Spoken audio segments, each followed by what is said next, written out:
जब स्वर्ग के राजा बने नाहुस को बनना पड़ा अजगर। कहानी श्रीमद् भागवत की है। महाभारत में भी इसका उल्लेख मिलता है।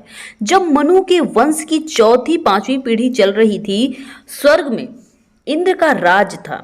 एक बार दुर्वासा ऋषि के अपमान के कारण इंद्र को उनका साप का भागी बनना पड़ा। दुर्वासा ऋषि के शाप के कारण इंद्र बलहीन हो गया। इंद्र को बलहीन देख दैत्यों ने स्वर्ग में उत्पात मचाना शुरू कर दिया। इंद्र कहीं जाकर छिप गए। इस पर दैत्यों का साहस और भी बढ़ गया। रोज स्वर्ग पर अलग अलग तरह के हमले होने लगे।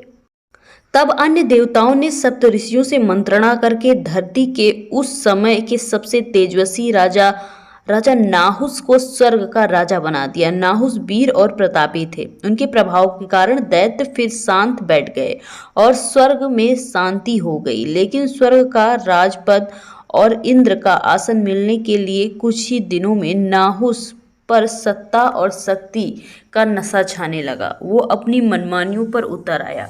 इंद्र का पद मिलने के बाद उसने इंद्र की पत्नी सची को भी अपने सामने पेश होने का फरमान सुना दिया। नाहुस ने इंद्र की पत्नी सची से कहा कि जब इंद्र का आसन और उसकी शक्तियां मेरे पास हैं तो तुम भी मुझे अपना पति समझो। सची के मना करने पर नाहुस उसे तरह तरह से परेशान करने लगा। तब परेशान होकर सची देवगुरु बृहस्पति के पास गई, उन्हें सारी बातें बताई। नाहुस की मनमानियों से सभी ऋषि भी परेशान थे।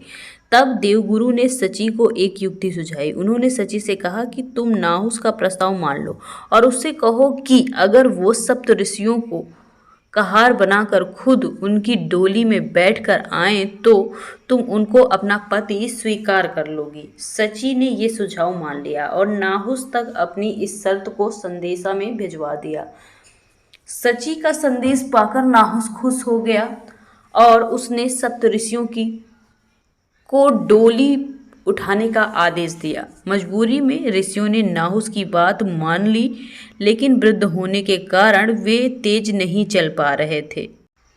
तो नाहुस ने डोली उठाकर आगे चल रहे अगस्त ऋषि को लात मारते हुए तेज चलने को कहा। इस पर ऋषि के सब्र का बांध टूट गया। उन्होंने नाहुस को डोली से गिराते हुए तुरंत अजगर बन जाने का शाप दे दिया।